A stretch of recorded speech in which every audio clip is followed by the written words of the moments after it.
আপনি কি জানেন মাত্র ৩ সেকেন্ডেই কারো মনোযোগ আপনার দিকে টেনে আনা সম্ভব। আজকের ভিডিওতে এমন ৫টি কার্যকর সাইকোলজিক্যাল এবং ডার্ক সাইকোলজিক্যাল কৌশল শেখানো হবে যা আপনাকে অন্যদের মনোযোগ আকর্ষণ করতে সাহায্য করবে। ভিডিওর শেষ প্রসেসটি এতটাই গুরুত্বপূর্ণ যে তা ফলো করার সাথে সাথেই আপনি জাস্ট অবাক হয়ে যাবেন যে কত সহজেই আপনি মানুষের মনোযোগ আকৃষ্ট করতে পারছেন। কৌশল number ১, create striking first impression. চমকপ্রদ প্রথম ইমপ্রেশন তৈরি করুন। প্রথম ইমপ্রেশনই শেষ ইমপ্রেশন। তাই কারো সাথে প্রথমবার দেখা হলে আপনার বডি ল্যাঙ্গুয়েজ এবং কনফিডেন্স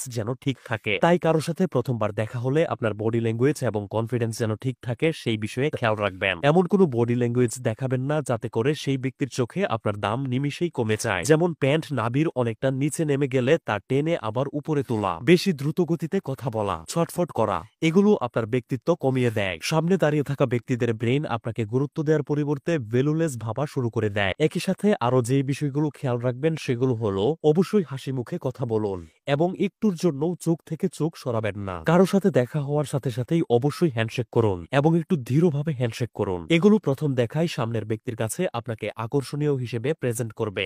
কৌশল নাম্বার ২, আকর্ষণীয় কথা বলুন। আপনার কথাবার্তা যদি মানুষের জন্য আকর্ষণীয় হয় তাহলে তারা স্বাভাবিকভাবেই আপনাকে যথাযথ মনোযোগ দেবে। এজন্য গল্প বলার কৌশল শিখুন, অর্থাৎ স্টোরি টেলিং শিখুন। এবং সবচেয়ে ইম্পর্টেন্ট কৌশলটি হচ্ছে মানুষের আগ্রহের বিষয় নিয়ে কথা বলুন। মানুষ যখন দেখবে আপনি তাদের আকর্ষণের বিষয় নিয়ে কথা বলছেন তখন তারা আপনার কথায় মনোযোগ দিবে এবং আপনাকে অ্যাটেনশন দিবে। এছাড়াও মনে রাখবেন, কারো মনোযোগ আকর্ষণের জন্য তাদের কথা মন দিয়ে শুনতে হবে। কৌশল নাম্বার ৩, সঠিক টোন এবং ভঙ্গিমা ব্যবহার করুন। কথা বলার সময় কণ্ঠের টোন খুব গুরুত্বপূর্ণ। একঘেয়ে কথা বলার পরিবর্তে আপনার কথা বলার ভঙ্গিমায় পরিবর্তন আনুন। এতে আপনার কথা শুনতে ভালো লাগবে এবং মানুষ আপনার কথায় মনোযোগ দিবে। কৌশল নাম্বার ৪, আপনার পোশাক এবং উপস্থিতি।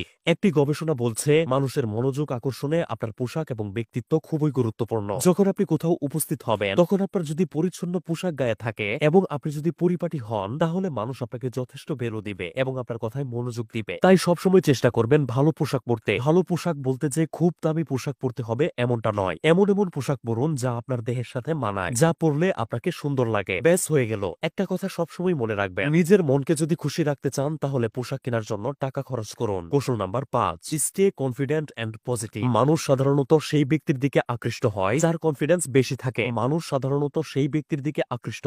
যার কনফিডেন্স বেশি থাকে। কাজেই সবসময় আত্মবিশ্বাসী থাকুন। কোথাও গেলে হীনমন্যতায় ভুগবেন না। কনফিডেন্সের সাথে কথা বলুন। যদি কনফিডেন্স কম থেকে থাকে তাহলে আয়নায় বারবার নিজের সাথে কথা বলে প্র্যাকটিস করতে থাকুন এবং সর্বদা সবার সাথেই ইতিবাচক চিন্তাভাবনা শেয়ার করুন। এই কৌশলগুলো আপনার জীবনে কি পরিমাণে কাজে দিবে তা আপনি প্রয়োগ করার পরেই বুঝতে পারবেন। আপনি কি নিজেকে অনেক বেশি পাওয়ারফুল ও প্রভাবশালী হিসেবে গড়ে তুলতে চান? ডার্ক সাইকোলজির এমন কিছু সিক্রেট কৌশল রয়েছে যা ফলো করে পৃথিবীর বড় বড় নেতারা নিজেদেরকে পাওয়ারফুল ও প্রভাবশালী করে থাকেন। এই কৌশলগুলো সাধারণ মানুষদের কাছ থেকে লুকানো হয়। তবে আমার কাছে এমন একটি সিক্রেট বই রয়েছে যেই বইয়ে এই কৌশলগুলো বিস্তারিত আলোচনা করা হয়েছে।